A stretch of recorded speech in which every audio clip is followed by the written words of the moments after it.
ओए गाइज म चाहिँ आज पनि ड्युटी जाने बेलामा उठिसकेँ।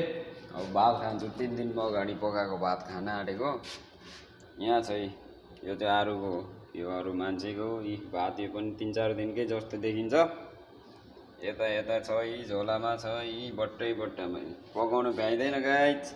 यी मासु छ यहाँ टक्क। अब तताउनै खाने। 4 दिन मात्रै हुँदैछ, धेर पकाएको छैन। 4 दिन त हुँदैछ पकाएको। किन खोलिँदैन ए गाइज। ल यस्तो चाहिँ खानुपर्ने हुन्छ नि त। मैले 4 दिन त हुँदैछ, अब भोलिसम्म पुग्छ होला। यी पानी निक्लिसकेछ अलिअलि। यस्तो भात खानुपर्ने हुन्छ विदेशमा गाइज। आधी घन्टा त टाइम छ, अघि 6 घन्टा 5 घन्टा सुतेर उठेको।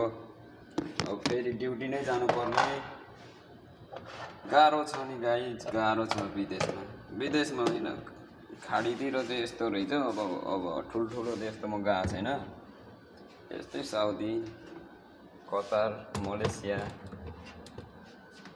दुबई जाने त हो नि मेरो पुँजी होइन।